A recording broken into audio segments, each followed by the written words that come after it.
ఫోన్లో DPs wall papers అవి ఉంటాయి కేసీఆర్ గారు ఏకంగా ఆ పచ్చబొట్టు ఓడిపోయిన తర్వాత అది కూడా కేసీఆర్ గారు తెలంగాణను తీసుకొచ్చిండ్రు. తెలంగాణ భవన్లో మీరు వీడియోలు ఎడిటింగ్ చేయించి రేవంత్ మీద ఆ స్థాయిలో విమర్శింపజేయడం, బట్టలు కూడా తీసి బజార్లో దంచుతాము ఒక్కొక్కరిని. రేవంత్ రెడ్డి ఆయన ప్రభుత్వం చేయాలని ఎందుకు కోరుకుంటున్నారు, ఎందుకు విమర్శిస్తున్నారు అనేది ఇప్పుడు ఆయననే కదా అధికారంలోకి రావడానికి 100 రోజులలోనే మేము ఇవన్నీ హామీలను కేటీఆర్ హరీష్ రావు గారే తీన్మార్ మల్లనని ఇలా ముందుకు నడిపిస్తున్నారా? బీసీ వాదాన్ని ఎత్తుకొని నేను ఆర్ కృష్ణయ్య లాగా కావాలి అని అనుకుంటాడు. కానీ అటు ఎమ్మెల్సీ కవిత గారు కూడా దీనిపైన చాలా అగ్రెసివ్గా తన పోరాటం చేస్తూ ఉన్నారు. ముందుండి నా బీసీ సోదర సోదరి మనులందరినీ హాయ్ హలో నమస్తే, welcome to Cube TV network. This is your Shravani journalist. పొద్దున్న లేస్తే సోషల్ మీడియా, డిజిటల్ మీడియా యుగంలో ఏ పార్టీ వాళ్ళు ఎవరిని ఎలా విమర్శిస్తున్నారు అనేదే పెద్ద చర్చ. అలా 2 తెలుగు రాష్ట్రాల్లో ఎస్పెషల్లీ ట్విట్టర్లో తన వీడియోస్తో పదునైన విమర్శలు చేస్తూ ఉంటారు Pavani Goud, BRS digital spokes person అనాలి తనని మనం. ఎందుకనంటే ప్రతి లీడర్ని కౌంటర్ చేయడమే తన పని. ఎవ్వరూ కూడా విమర్శించలేని స్థాయిలో ధీటుగా కౌంటర్స్ చేస్తూ ఉంటుంది అన్ని పార్టీల నాయకుల్ని. కేసీఆర్ని ఎవరైనా ఏమన్నా అంటే మాత్రం ఖచ్చితంగా చీల్చి చెండాడుతుంది. సో పావని నమస్తే, welcome to my studio. Thank you so much for your time. Digital spokes person అన్నాను, కరెక్టే కదా? మీకు అది యాప్ట్ అవుతుంది, ఎందుకంటే నిజంగానే డిజిటల్ మీడియాలో మీరు యూజ్ చేసినంత ప్లాట్ఫామ్ ఎవరు యూజ్ చేయలేదు అనుకుంటే ఈ మధ్య కాలంలో. దాంతో నేను బయటకు వచ్చినాను. పావని అనేది ఎవరు అనేది తెలిసింది డిజిటల్ మీడియాతోనే. ఎలా ఫీల్ అవుతున్నారు ఈ జర్నీ? ఒక ఆఫీస్ లో పని చేసుకుంటున్న మీరు బీఆర్ఎస్ కి అనుబంధంగా ఈ ట్రాన్స్ఫర్మేషన్ ఏంటి? ఎందుకు కేసీఆర్ గారు అంటే అంత ప్రత్యేకంగా? అంటే ఫోటోలు పెట్టుకుంటారు, లేదంటే ఫోన్లో డీపీస్ వాల్ పేపర్స్ అవి ఉంటాయి కేసీఆర్ గారు ఏకంగా ఆ పచ్చబొట్టు ఓడిపోయిన తర్వాత అది కూడా కేసీఆర్ గారు అధికారం కోల్పోయినాక ఎందుకు ఎంచుకున్నారు? అంటే కేసీఆర్ గారు అంటే నాకు ప్రాణం, నాకు పిచ్చి. మా నాన్న తర్వాత నేను ఎక్కువ ఆరాధించేది ఎవరిని అని అంటే అది కేసీఆర్ గారు. మా నాన్న తర్వాత అని చెప్తున్నా. మా నాన్న చెప్పేటోడు, అంటే మా నాన్న బీఆర్ఎస్ అప్పుడు ఉన్న టీఆర్ఎస్ పార్టీకి కార్యకర్తగా పనిచేసిండు, నియోజకవర్గ ప్రచార కార్యదర్శిగా పనిచేసి ఉండే.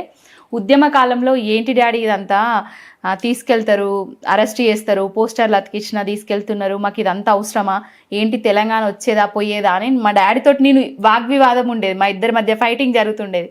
కానీ మా నాన్న ఒక మాట చెప్తుండే, కేసీఆర్ అనేటోడు తెలంగాణను తీసుకొస్తాడు బిడ్డ, చూడు నువ్వు అని చెప్తుండే. అంటే తను 2009లో చనిపోయిండ్రు, ముందు చెప్పిన మాటలు ఇవి. తను 2014లో కేసీఆర్ గారు తెలంగాణను తీసుకొచ్చిండ్రు. అందుకే ఆయన చెప్పిండు నిజమైంది, ఈయన తీసుకొచ్చిండు కాబట్టి ఎప్పుడు నిజమైంది. ఎస్, మా నాన్న చెప్పింది నిజమైంది. కేసీఆర్ గారు తెలంగాణను తీసుకొచ్చిండ్రు, నా ఊపిరి ఉన్నంత వరకు నాతోనే, నా చేతి మీదనే అనేసి కేసీఆర్ గారిని వేసుకోవడం జరిగింది. ఓకే, అంటే మామూలుగా రాజకీయ పార్టీలో ఉండేవాళ్ళు చాలా స్వార్థపరులు, వాళ్ళంత స్వార్థం ఎవరికి ఉండదు అనేది మేము చూస్తూ ఉన్నాం, ఎక్స్పీరియన్స్ అవుతూ ఉన్నాం. ఈరోజు పొద్దున ఒక పార్టీ, మధ్యాహ్నానికి ఇంకో పార్టీ, రాత్రికి ఇంకో పార్టీ, కానీ వాళ్ళు ఇలా మార్చేస్తూ ఉన్న జనరేషన్లో పర్మనెంట్గా అలా టాటూ వేయించుకోవటం, ఫ్యూచర్లో ఎప్పుడైనా మన ఆలోచనలు, మన ఇంటెన్షన్స్ మారినప్పుడు అది అడ్డొస్తుంది, మార్చుకోవాల్సి వస్తుందేమో అని ఏం అనిపించలేదు? నా ఆలోచన మారది కేసీఆర్ గారి మీద, నా ఆలోచన మారది, నాకు స్వార్థం ఉండదు. నేను ఒక స్వార్థమైన కుటుంబం నుంచి రాలేదు. మా నాన్న 18 సంవత్సరాల నుంచి రాజకీయాలలోనే ఉన్నారు. ఆయన ఏ నాయకుడికి అయితే పనిచేసిండ్రో ఆ నాయకుడి నుంచి ఏది అంటే డబ్బులు కానీ ఏది కానీ ఆశించకుండా పనిచేసిండు. అదే విధంగా మా నాన్న స్ఫూర్తితోటే నేను ఏది ఆశించకుండానే కేసీఆర్ గారి కోసం పనిచేస్తూనే ఉంటా, ఇంకా చేస్తూనే ఉంటా. Right, okay. ఏమన్నారు ఫస్ట్ టైం కలిసినప్పుడు కేసీఆర్ గారు? అది చూసారా? చూసిండు. ఏమన్నారు? అంటే కొంచెం కళ్ళు చెమర్చినట్టు అనిపించింది నాకైతే. నేను ఎప్పుడు బాపుని చూసినప్పుడు బాపు బాపు అని పిలవడమే అయిపోతుంది నా పని. ఆయనను చూడడము, ఆయన మాటలు వినడమే. బాగున్నావా బిడ్డ, ఒకసారి కాల్ కూడా చేసిండ్రు. అంటే ఆయన నాకు తెలియనప్పుడు, అంటే నాకు తెలుసు, నేను జగిత్యాల ధర్మపురిలో ఒక మీటింగ్ జరుగుతుంటే నాకు సడన్గా కాల్ చేసి నేను కేసీఆర్ను మాట్లాడుతున్నా అనగానే నేను అసలు ఒక ఫోటో కోసము లైన్లో నిలబడ్డ నాకు కేసీఆర్ గారు, అప్పుడు రాష్ట్ర ముఖ్యమంత్రి వర్యుల తను నాకు కాల్ చేయడం అనేది నేను కల్లో కూడా అసలు మర్చిపోలేని విషయం. అది ఎందుకు చేశారు ఆ రోజు? ఢిల్లీలో ఆఫీస్ ఓపెన్ చేస్తున్నాం కదా బిడ్డ, ఇద్దరు భార్యాభర్తలు ఇద్దరు రావాలి అనేసి చెప్పిండ్రు. మమ్మల్ని ఫ్లైట్ టికెట్స్ బుక్ చేసి మరీ తీసుకొని వెళ్ళడం జరిగింది. కొన్ని అనివార్య కారణాల వల్ల అక్కడ నాకు కొంచెం ఆపర్చునిటీ లభించేది, కానీ లభించలేకపోయింది. అయ్యంత అది తర్వాత విషయం. కానీ నాకు అక్కడ లేకపోవడమే మంచిది, నాకు అవకాశం రాకపోవడమే మంచిదైంది. ఎందుకంటే కేసీఆర్ గారి గురించి, బీఆర్ఎస్ పార్టీ గురించి, బీఆర్ఎస్ పార్టీ అనేది, కేసీఆర్ గారు అనేది తెలంగాణ జనాలకు, తెలంగాణ రాష్ట్రానికి చేసిన పనులు ప్రతిరోజు నేను వివరిస్తున్నా. అక్కడ నాకు అవకాశం రాలేదు కాబట్టి ఈ రకంగా యూజ్ చేసుకుంటున్నా. Right. Coming to post election, ఓడిపోయిన తర్వాత తీవ్రమైన విమర్శలు బీఆర్ఎస్ పార్టీ, అందులో ఉన్న నాయకులు, ఎమ్మెల్యేలు, మాజీ మంత్రులు అందరు విమర్శిస్తూ ఉన్నారు. జర్నలిస్టులను కూడా వాడుకోవడం ఏంటి, అది కూడా అధికారికంగా బీఆర్ఎస్ పార్టీ ఆఫీస్లో తెలంగాణ భవన్లో మీరు వీడియోలు ఎడిటింగ్ చేయించి రేవంత్ మీద ఆ స్థాయిలో విమర్శింపజేయడం, పెయిడ్ ప్రమోషన్, నెగిటివ్గా పెయిడ్ ప్రమోషన్ చేయిస్తున్నారు అనేది అసెంబ్లీ సాక్షిగా రేవంత్ రెడ్డి చెప్పారు. ఎందుకంత అక్కసు? ఒక రాష్ట్ర ముఖ్యమంత్రిగా అయినా యాక్సెప్టెన్సీ ఉండాలి కదా మనకి. సరే, అధికార ప్రతిపక్ష పార్టీలకు గొడవలు ఎప్పుడు ఉండేవే, కానీ జర్నలిస్టులను కూడా ఈ స్థాయిలో యూజ్ చేస్తోందా బీఆర్ఎస్ పార్టీ? ఇప్పుడు దొంగది అన్నట్టు ఉన్నది రేవంత్ రెడ్డి కథలు మొత్తము. రేవంత్ రెడ్డి వర్యులు తెలంగాణ రాష్ట్రంలో అధికారంలోకి రాకముందు, అధికారంలోకి రావడానికి ఏదైతే సోషల్ మీడియాని యూజ్ చేసుకున్నాడో, ఏదైతే మీడియా మిత్రులను, యూట్యూబ్ ఛానళ్ళ వాళ్ళను యూజ్ చేసుకొని అధికారంలోకి వచ్చిండో, ఇప్పుడు మమ్మల్ని అది ఆపాదిస్తున్నారు తప్ప దాంట్లో నిజాలు లేవు. ఎవరైతే జనాలు కడుపులు మండి రైతు బంధు రాక, రైతు రుణం మాఫీ కాక, పెన్షన్లు సరిగ్గా రాక, నీళ్లు రాక, కరెంటు రాక, ఇవన్నీ ఇబ్బంది పడుతున్న వాళ్ళందరూ, మూసి కానీ హైడ్రా కానీ బాధితులందరూ బీఆర్ఎస్ పార్టీ భవన్కు రావడం జరుగుతుంది. కాంగ్రెస్ పార్టీ అధికారంలోకి వచ్చిన తర్వాత ఒక జనతా గ్యారేజ్గా బీఆర్ఎస్ భవన్ అక్కడ నిలుస్తుంది తెలంగాణ ప్రజలకు. అక్కడికి వచ్చిన వాళ్ళకి యూట్యూబ్ ఛానల్ వాళ్ళు ఎవరో ఒకరు మైక్ పెట్టిండ్రు అనుకోండి, వాళ్ళ ఉన్న ఆక్రోషం కక్కిండ్రు, అంతే బయటికి వచ్చింది, దాన్ని పోస్ట్ చేయడం జరిగింది, అంతే తప్ప ఇప్పుడు అధికారంలోకి రాకముందు రేవంత్ రెడ్డి మాటలు ఏ విధంగా ఉండేది, అధికారంలోకి వచ్చిన తర్వాత కూడా ఏ విధంగా మాట్లాడుతున్నాడో ప్రజలందరూ గమనిస్తున్నారు కదా. అంటే అప్పుడు ప్రతిపక్ష నాయకుడు, ఇక్కడ ముఖ్యమంత్రి కదా రాష్ట్రానికి. ఇప్పుడు ప్రతిపక్ష నాయకుడు నేను ముఖ్యమంత్రి అని మరిచి మాట్లాడుతున్నాడు కదా. ఒకప్పుడు ప్రతిపక్ష నాయకుడిని నేను ఇట్లా మాట్లాడినా, దొంగ మాటలు మాట్లాడినా, లంగ మాటలు మాట్లాడినా అధికారంలోకి రావడానికి, ఇప్పుడు నేను ముఖ్యమంత్రినైనా లేడీ జర్నలిస్టులను బట్టలు ఊడదీసి రోడ్ల మీద తిప్పుతా అని మాట్లాడొచ్చా? అట్లాంటి మాటలు ఒక ముఖ్యమంత్రి మాట్లాడలేంది మనం మాట్లాడితే తప్పేముంది? యదా రాజా తదా ప్రజ, ఆయన చెప్పిన నీతే కదా, ఆయన చెప్పిన సిద్ధాంతాలే పాటిస్తున్నారు. అంటే ఓవరాల్ గా ఇష్యూని బేస్ చేసుకుని అన్న మాటలేమో మహిళా జర్నలిస్టులని బట్టలు ఊడదీసి రోడ్డుపై మీరు వినండి. మహిళా జర్నలిస్టులు కొంతమంది యూట్యూబ్ ఛానళ్ళ వాళ్ళు బట్టలు ఊడదీసి బజార్ల దంచుతాము, ఒక్కొక్కరిని మా కార్యకర్తల చేత కొట్టుతాము అని చెప్పడం జరిగింది. ఆ మాటలు సభ సాక్షిగా నువ్వు ముఖ్యమంత్రివి, తెలంగాణ రాష్ట్ర ప్రజలకు నువ్వు ఏవైతే హామీలు ఇచ్చినావో ఆ హామీల గురించి మాట్లాడాలి, రాష్ట్ర అభివృద్ధి గురించి మాట్లాడాలి. అవన్నీ చర్చలు వదిలేసి వీళ్ళని కొడతా, వాళ్ళని బట్టలు ఇప్తా, వీళ్ళని బట్టలు ఇప్తా. అసలు ఈ దేశ చరిత్రలో ఎవరన్నా ముఖ్యమంత్రి బట్టలు ఇప్తాం అన్నది ఉన్నదా? ఒక రేవంత్ రెడ్డి తప్ప. ఈ బట్టలిప్పి మరి ఏం చూస్తాడో, మరి ఏం చేస్తాడో చూద్దాం. ఇక సార్ ఆ వీడియో రాజ్యాంగ అధ్యక్ష, ఎవరు పడితే వారు ఏదో ఒక ట్యూబ్ పెట్టుకొని మమ్మల్ని ఇస్తా రాజ్యాంగ అధ్యక్ష. ప్రజా జీవితంలో ఉన్నాం కాబట్టి నిజంగా ఓపిక పడుతున్నాం అధ్యక్ష, రక్తం మరుగుతుంది. ఏంది భాష అది అధ్యక్ష? కుటుంబ సభ్యులను అంతేసి మాటలు అంటుంటే అసలు మీరు మనుషులా అని నేను వాళ్ళని అడగదలుచుకున్నా అధ్యక్ష. మీకు భార్య బిడ్డలు లేరా? తల్లిదండ్రులు లేరా? మీ అమ్మనో, నీ చెల్లినో, నీ భార్యనో ఈ రకంగా మాట్లాడితే నువ్వు ఇంత నేను అడుగుతున్నా. ట్విట్టర్లో పెట్టినోని, అరెస్టును ఖండించినోని. నా భార్య నా బిడ్డను తిడితే నాకు నొప్పి అవుతుంది, కానీ నీకు ఒక ఆడపిల్లను అవమానిస్తుంటే నీకు నొప్పి కావా? ఏ సంస్కృతిలో ఉన్నారని నేను అడుగుతున్నా అధ్యక్ష. తోడుకొని తీస్తే అధ్యక్ష, ముఖ్యమంత్రిగా చెప్తున్న ఒక్కనొక్కని పట్టని పనిసి రోడ్డు మీద తిప్పిస్తా అధ్యక్ష. చూడండి. ఇది ఓవరాల్ గా జనరలైజ్ ఆ ట్యూబ్లు ఈ ట్యూబ్లు అన్నాడు కదా, అది మరి ఇప్పుడు ఆ రెండోసారి. ట్యూబ్లను- ఆ ట్యూబ్లను బేస్ చేసుకునే కదా అధికారంలోకి వచ్చింది. ఇప్పుడు అవి ట్యూబ్లు అయిపోయినాయి. ఆయన ఒడ్డు దాటేదాకా ఓడమల్లన్న, ఒడ్డు దాటిన తర్వాత బోడమల్లన్న చేష్టలు ఆయన రేవంత్ రెడ్డి అనేటైన అవసరం ఉన్నప్పుడు ఒకలాగా, అవసరం లేనప్పుడు ఒకలాగా వాడుకుంటాడు ఆయన. అధికారం కోసం ఎన్ని ట్యూబ్లను పెట్టలేదు నువ్వు? ఎన్ని ట్యూబ్ గొట్టాలను పెట్టి కేసీఆర్ గారిని, కేసీఆర్ గారి ఫ్యామిలీని, కేసీఆర్ గారి మనవణ్ణి, ఆయన బాడీ షేమింగ్ మీద ఆయన ఏ విధంగా మాట్లాడిండో అందరికి తెలిసిన విషయమే కదా. కవితక్క బతుకమ్మ ఎత్తుకున్న ఫోటోలను మార్ఫింగ్ చేసి లిక్కర్ బాటిల్స్ ఎత్తుకున్న ఫొటోస్ పెట్టిండ్రు మరి మీ హ్యాండిల్లల్లా. మరి ఇవెక్కడి? మీరు చెప్పినాయి కదా, ఇప్పుడు ఎందుకు మీరు స్వీకరించలేకపోతున్నారు? వ్యతిరేకత వస్తుంది ప్రజల నుంచి వెళ్ళి, ఆ వ్యతిరేకతను ఎందుకు తట్టుకోలేకపోతున్నారు? నువ్వు రైతు బంధు ఇచ్చినాక, రైతుకు రుణమాఫీ చేసినాక, నువ్వు పెన్షన్లు ఇచ్చినాక, నువ్వు నీళ్ళు ఇచ్చినాక, నువ్వు కరెంట్ ఇచ్చినాక, నువ్వు ఎరువులు ఇచ్చినాక, నువ్వు ఇస్తా అన్న హామీలు ప్రజలకు ఇచ్చిన తర్వాత ఎందుకు తిరగబడతారు? ఎందుకు కడుపు మండుతుంది వాళ్ళకు? ఇండ్లు కూలగొట్టబడుతుంది, రైతుల పరిస్థితి ఆత్మహత్యలకు తీసుకొస్తేవి. ఇవన్నీ కాదా మార్పు మార్పు అని కేసీఆర్ గారి కంటే గొప్పగా పరిపాలిస్తాడు కావచ్చు అని అధికారం ఇచ్చిండ్రు. ఇప్పుడు అధికారం ఇచ్చిన తర్వాత అసలు ప్రజా సమస్యలు లేదు, పరిపాలన లేదు, ఏమన్నంటే గాలి మోటార్లు వేసుకొని ఢిల్లీ పోతున్నాడు, ప్రదక్షిణలు చేస్తున్నాడు ఢిల్లీ చుట్టూ. 1,50,000 కోట్ల రూపాయలు అప్పులు చేసిండు.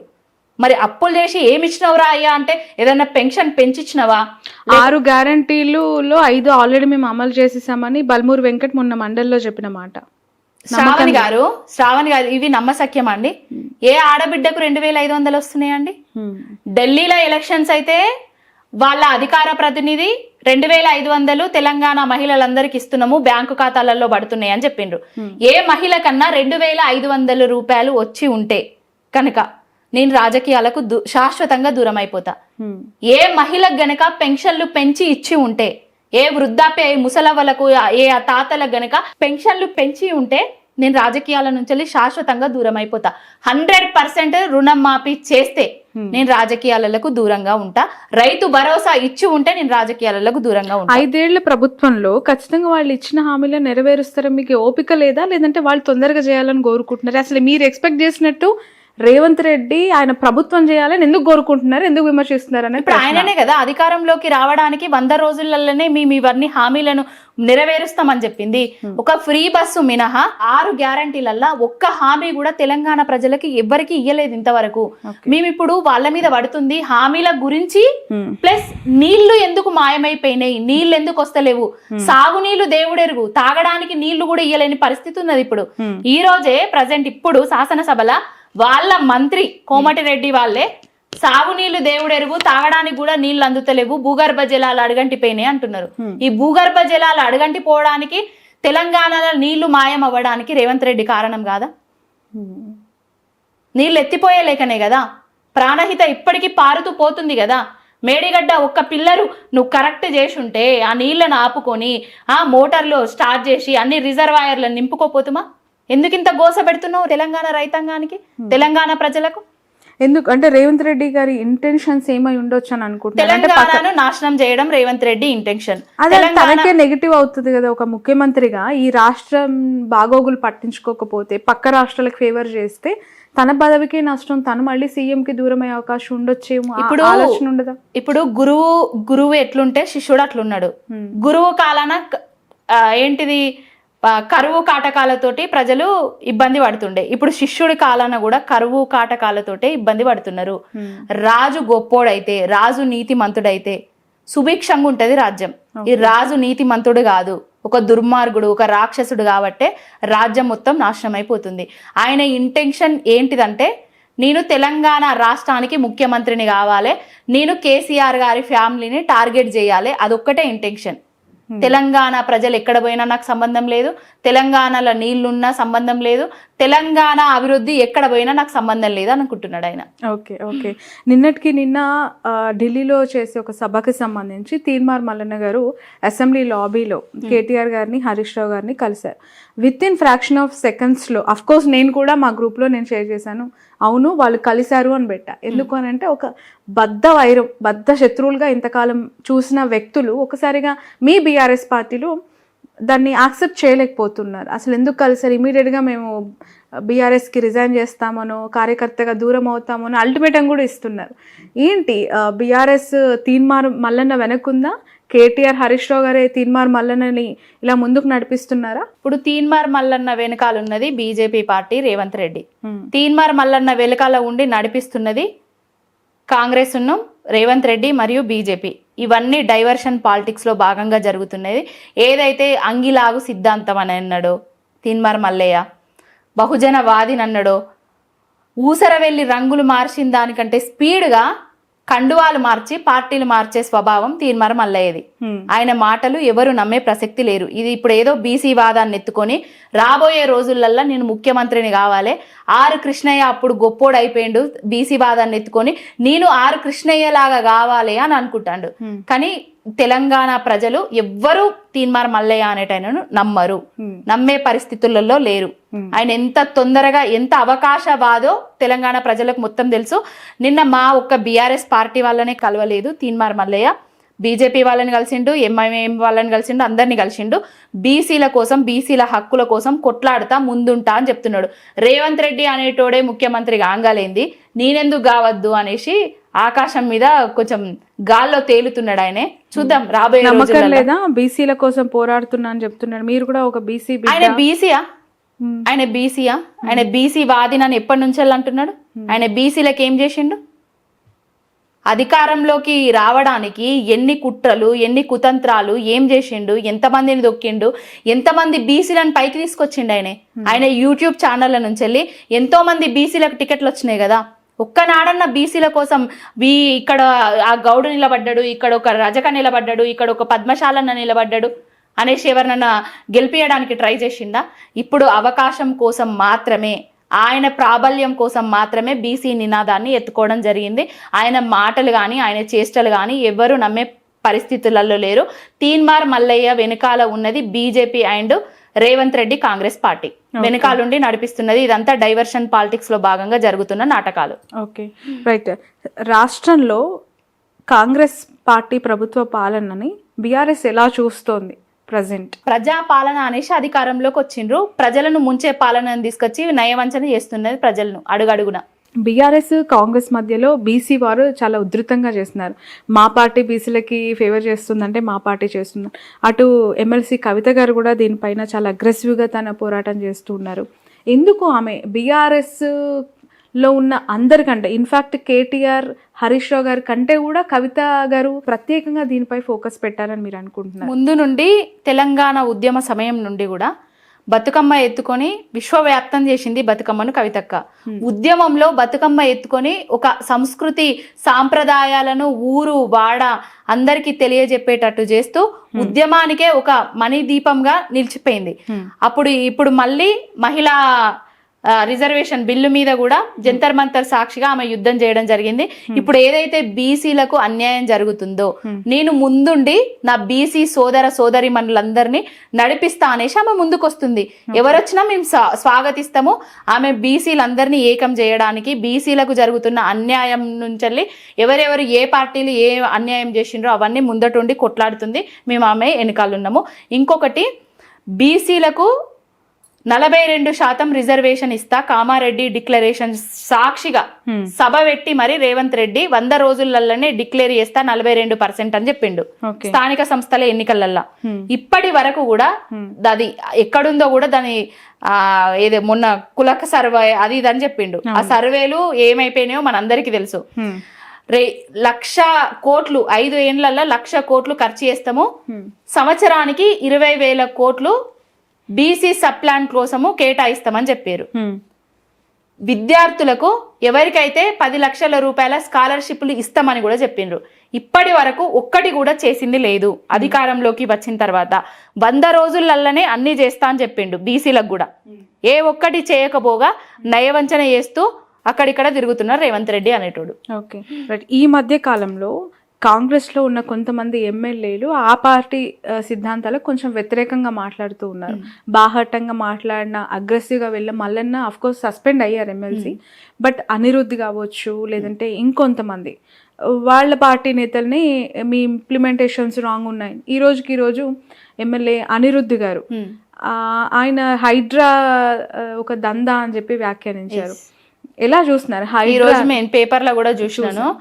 ఈ రోజేంది అధికారంలోకి వచ్చిన తర్వాత ఉత్తమ్ కుమార్ రెడ్డి ఒక మాట చెప్తాడు, కోమటిరెడ్డి ఒక మాట చెప్తాడు, బట్టి విక్రమార్క ఇంకొక మాట చెప్తారు. మంత్రులకు ముఖ్యమంత్రికి పొంతన లేని మాటలు మాట్లాడతారు. ఆల్రెడీ 100% రుణమాఫీ అయిపోయింది అనేసేమో రేవంత్ రెడ్డి చెప్తాడు. బట్టి విక్రమార్క గారు ఉప ముఖ్యమంత్రి గారేమో 100% కాలేదు, 19,000 కోట్లు మాత్రమే మేము బ్యాంకులలో పెట్టినాము, డబ్బులు విడుదల చేసినాము అనేసి ఆయనే చెప్తాడు. కాళేశ్వరం ప్రాజెక్టు కుంగింది, కూలింది, వంగింది, కొట్టుకపోయింది, పనికే రాదనేసి రేవంత్ రెడ్డి చెప్తాడు. ఇవాళ పేపర్ చూసినాం మనం, ఉత్తమ్ కుమార్ రెడ్డి బ్యారేజ్లు అన్ని సేఫ్, అన్ని పరికరాలు కూడా సేఫ్ ఉన్నాయి అనేసి ఉత్తమ్ కుమార్ రెడ్డి చెప్తాడు. హైడ్రా అనేది దేశ చరిత్రలోనే కని విని ఎరుగనిది అనేసి రేవంత్ రెడ్డి చెప్తాడు. ఈ అనిరుద్ధ వచ్చేసి ఇవాళ ఏం చెప్పిండో మనందరికి తెలుసు. వాళ్లకు ఒకరి మాటలకు ఒకరికి పొంతన లేదు. అసలు పాలన మీద గాని, ప్రజల మీద గాని, తెలంగాణ రాష్ట్రం మీద గాని అవగాహన లేని వాళ్ళు రాజ్యం ఏలితే ఏ విధంగా జరుగుతుందో, ఏ విధంగా రాష్ట్రం భ్రష్టు పడుతుందో ఇదే జరుగుతుంది. అది మీరు ఇచ్చిన ఛాన్స్ కాదా? మేమిచ్చిన ఛాన్స్ అసలే కాదండి. గెలిచిన తర్వాత మరొకసారి ఎన్నికలకు వెళ్తే ప్రజలు గెలిపించారు, మళ్ళీ ఎన్నికలకు వస్తే ఓడగొట్టారు. అంటే అవకాశం ఎదుటి వాళ్ళకి మీరు ఇచ్చినట్టే, మీరు క్రియేట్ చేసిన ఆప్షనే కదా. అవకాశం మేము ఇవ్వలేదు, వాళ్ళు తీసుకున్నారు అంతే. మేము చేసింది చెప్పుకోలేకపోయినాం. కొన్ని వైఫల్యాలు మాదికి కూడా ఉన్నాయి, ఏం చెప్పుకోవాలి. మేము చేసిన అభివృద్ధిని చెప్పుకోలేకపోయినాం. మేము ఉద్యోగాలు ఇచ్చినాం, 2 లక్షల ఉద్యోగాలు ఇచ్చినాము. ఆ ఉద్యోగాలు ఇచ్చినవి కూడా మేము చెప్పుకోలేకపోయినాము. మేము నీళ్లు ఎత్తి పోసినాము, నీళ్లు తీసుకొచ్చినాము, అవి కూడా మేము చెప్పుకోలేకపోయినాము. లక్షల కోట్ల ఎకరాల అంటే వీళ్ళు ఏదైతే సోషల్ మీడియా కానీ యూట్యూబ్ ఛానళ్లను పెట్టుకొని కేసీఆర్ లక్షల కోట్ల అప్పులు చేసిండు, తెలంగాణ రాష్ట్రం అప్పుల పాలు అయిపోయింది అని చెప్పడంలో వాళ్ళు విజయం సాధించిండ్రు. మేము చెయ్యలేదు, 4 లక్షల కోట్ల అప్పులు మాత్రమే చేసిర్రు, 50 లక్షల కోట్ల సంపద సృష్టించిండు కేసీఆర్ అని మేము చెప్పుకోలేకపోయినాం. కాబట్టే ఇక్కడ ఉన్నాం మేము ఇప్పుడు. ఆ యూట్యూబ్ సోషల్ మీడియా బలగం అంతా కూడా కేటీఆర్ నడిపిస్తున్నారు. కాంగ్రెస్ని తిప్పికొట్టడానికి, కాంగ్రెస్లో మమ్మల్ని షేమ్ చేయడానికి, మమ్మల్ని బ్లేమ్ చేయడానికి పెయిడ్గా కొన్ని వందల పేజ్లలో సోషల్ మీడియా ద్వారా నెగిటివ్ ప్రచారం చేస్తూ ఉన్నారు. ఆ పార్టీకి సంబంధించిన నాయకులని పదే రేవంత్ రెడ్డి విమర్శిస్తూ ఉన్నారు. ఇప్పుడు 100,000 పేజీలు మేము నడిపించి మేము వ్యతిరేకత కాంగ్రెస్ ప్రభుత్వాన్ని తెస్తున్నామని మీరు అంటున్నారు కదా. అదే వాళ్ళు అంటున్నారు కదా, వాళ్ళ పేజీలోనే, వాళ్ళ అఫీషియల్ హ్యాండిలోనే కేసీఆర్ గారి ఫామ్ హౌస్ పాలన బాగుందా, రేవంత్ రెడ్డి ప్రజా పాలన బాగుందా అనేసి వాళ్ళు పోలు పెట్టిండ్రు. ఎవరు గెలిచిండ్రండి అలా? అక్కడ కూడా వ్యంగ్యంగా కేసీఆర్ గారి ఫామ్ హౌస్ పాలన అని అడిగిండ్రు. కేసీఆర్ గారి ఫామ్ హౌస్ పాలననే బాగుందనేసి అందరూ ఓట్లు వేయడం జరిగింది. వాళ్ళ అఫీషియల్ హ్యాండిల్లోనే 10 లక్షల మంది ఖాతాదారులు ఎవరైతే కాంగ్రెస్ వాళ్ళు ఉన్నారో వాళ్ళ హ్యాండిల్లోనే వాళ్ళకు వ్యతిరేకంగా పోల్ జరగడం జరిగింది. వాళ్ళ దౌర్భాగ్యపు పరిస్థితులే, వాళ్ళ చేతగాని పాలననే వాళ్ళకు వ్యతిరేకత తెచ్చిపెడుతుంది. కాంగ్రెస్ వాళ్ళు అంటున్నారు కదా, ఒక్కసారి జనాలకి రమ్మని చెప్పండి. ఏ ఊరికి వస్తారు, ఏ తండాకి వస్తారా, లేకపోతే మండలానికి వస్తారా, గ్రామానికి వస్తారా, రమ్మని చెప్పండి.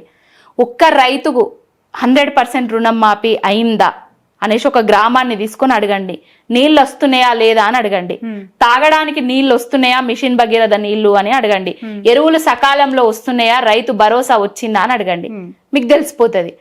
ఒక దేవుని గుట్ట తండాకి వెళ్ళిన నేను, లంబాడి బిడ్డలు సిరిసిల్ల నియోజకవర్గము వేములవాడ దగ్గర ఉంటది. అక్కడికి వెళ్తే లంబాడి బిడ్డల పంట పొలాలు మొత్తం ఎండిపోయినాయి. ఒక 50 మంది మహిళలు ఒకటేసారి అక్కడికి వచ్చిండ్రు.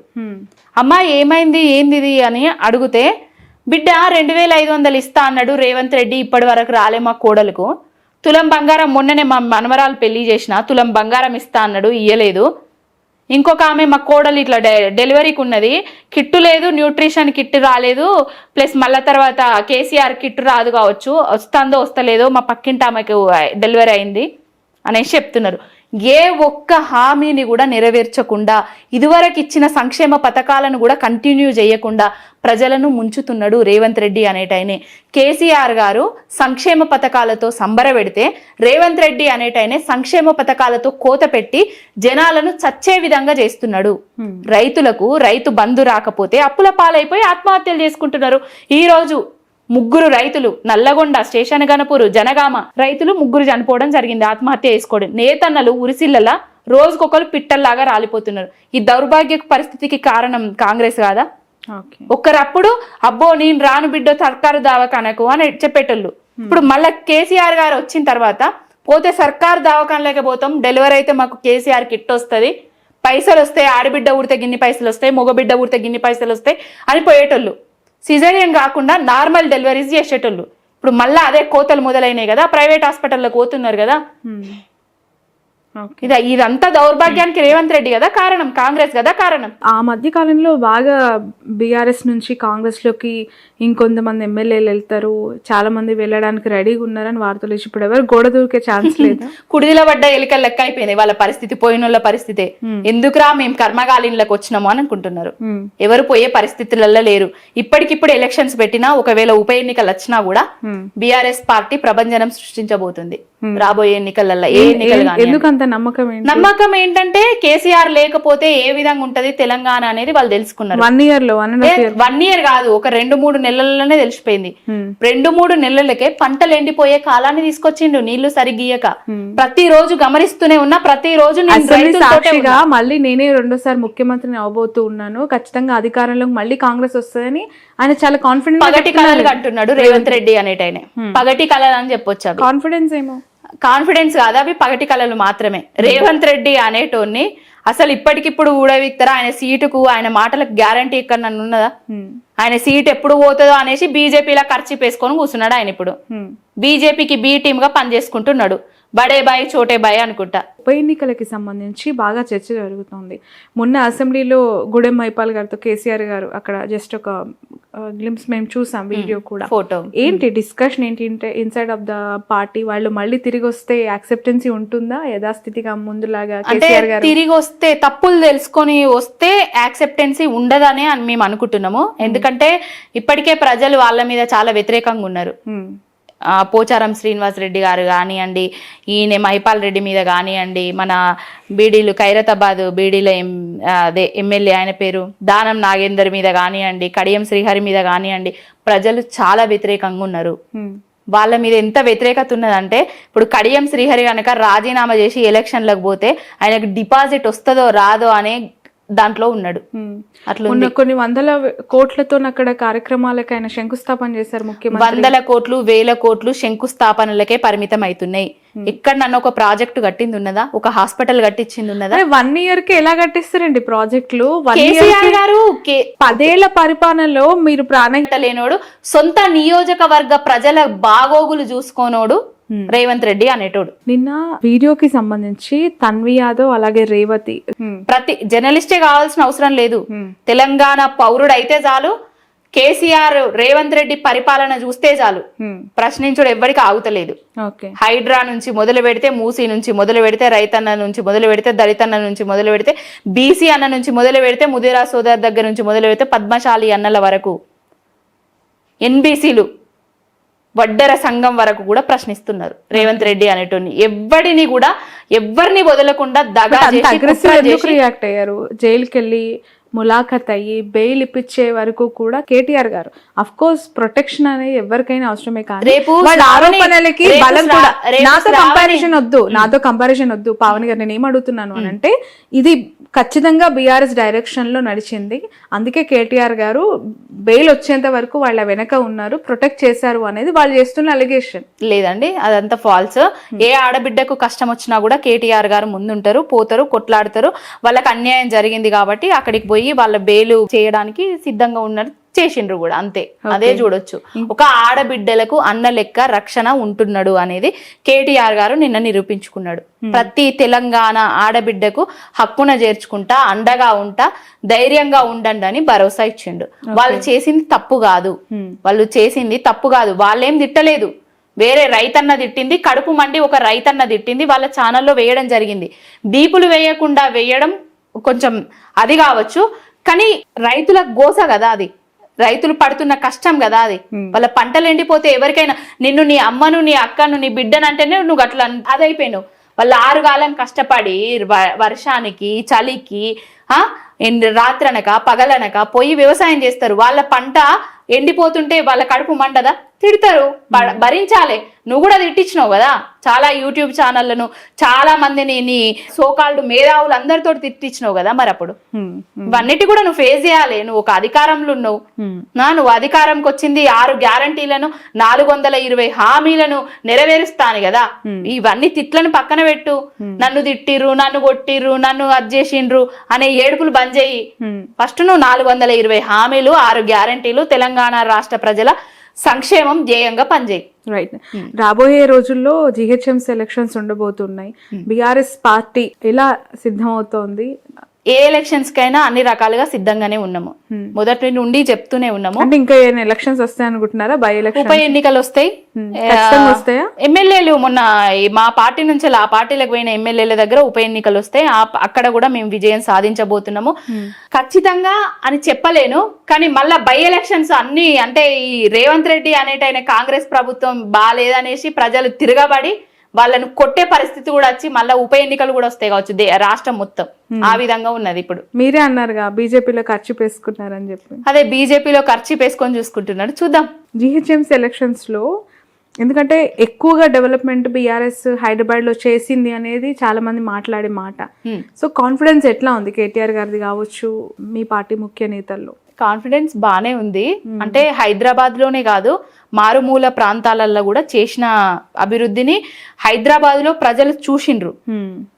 అంటే ఎడ్యుకేటెడ్ పీపుల్ ఉంటారు కాబట్టి వాళ్ళు అర్థం చేసుకున్నారు, వేసిండ్రు. రేపు రాబోయే జిహెచ్ఎంసీ ఎలక్షన్లలో మాకు బ్రహ్మరథం పడతారని మేము అనుకుంటున్నాము ప్రజలు. ఓకే. సో ఇంటర్నల్ గా కేసీఆర్ గారు జనాల్లోకి ఏదైనా కార్యక్రమం ద్వారా రాబోతూ ఉన్నారా? ఏవైనా బీఆర్ఎస్ కూడా పాదయాత్రలు కావచ్చు, రచ్చబండలు కావచ్చు, ఇంకేమైనా ప్రోగ్రామ్స్ డిజైన్ చేస్తోందా ఇంటర్నల్ గా? ఇప్పుడు రామన్న గారు కార్యకర్తలను కలవడానికి కరీంనగర్, సూర్యాపేట, జనగామ అట్లా పోదామని అనుకుంటున్నారు. ఇంకొకటి మన సభ కూడా పెట్టబోతున్నారు కేసీఆర్ గారు. ఇప్పుడు కేసీఆర్ గారు ఫార్మర్ హౌస్ లో ఉన్నారు. ఒక రైతు హౌస్ ఏదైతే ఉందో దాంట్లో ఉన్నారు. ఫామ్ హౌస్ కాదు అది, ఫార్మర్ హౌస్. వ్యవసాయం చేస్తూ ఉన్నారు, వ్యవసాయ క్షేత్రాన్ని పర్యవేక్షిస్తూ ఉన్నారు, పురుగులను కలుపులను తీపిచ్చుకుంటున్నారు. ఇప్పుడు తెలంగాణ సమాజానికి పట్టిన దరిద్రం కాంగ్రెస్ బీజేపీ నుంచి వెళ్ళి రేపు ఆయన కూడా ఈ పురుగులను ఈ కలుగులో దాగున్న వాళ్ళందరినీ ఏకి పారేయబోతున్నారు రాబోయే రోజులలో. రైట్. ఇంటర్నల్ గా ఇష్యూస్ కి సంబంధించి ఈ మధ్య కాలంలో చాలా ఎక్కువగా మళ్ళీ స్పెక్యులేషన్స్, కవితక్క ఒంటరి అయిందని, మీరు అంటే మీలాంటి మహిళా నాయకురాలు ఆమెకు తోడుగా ఉన్నారని, ఇట్లాంటి వార్తలు. కేటీఆర్ గారిది, హరీష్ రావు గారిది ఒక సిద్ధాంతం అయితే ఈవిడది ఇంకో సిద్ధాంతం, అందుకే బీసీల నినాదం ఎంచుకుంది అనే మాట, అది ఎంతవరకు వాస్తవం? అవాస్తవాలండి. కేసీఆర్ గారి బిడ్డ కవితక్క వెంబడి అందరం ఉన్నాం. హరీష్ అన్న ఉన్నాడు, రామన్న ఉన్నారు, మేమందరం కార్యకర్తలం ఉన్నాం. అక్కకు తోడుంటాం ఎప్పటికైనా. జైలుకి వెళ్ళినప్పటి నుంచి వెళ్ళి మొదలు పెడితే, ఆమె బతుకమ్మ ఎత్తినప్పటి నుంచి మొదలు పెడితే, జైలుకి వెళ్ళి ఆమె ఎట్లాంటి సిచ్యువేషన్స్ ఫేస్ చేసింది అప్పటి వరకు ఇప్పటి వరకు ఎప్పుడు ఆమె తోడుంటాం, నీడగా నిలుస్తూనే ఉంటాం ఎప్పుడు.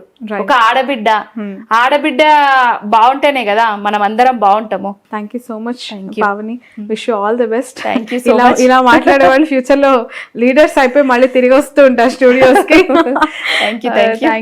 Thanks a lot. ఇది పావని గౌడ్ తో స్పెషల్ ఇంటర్వ్యూ. యాక్చువల్లీ చాలా కాలం నుంచి వెయిట్ చేస్తూ ఉన్నాను తనతో ఒకసారి ఇంటరాక్ట్ అవ్వాలి అని. This is very short interview. మళ్ళీ ఒక బెస్ట్ ఇంటర్వ్యూతో మేము ముందు ఉంటాను. Thanks a lot.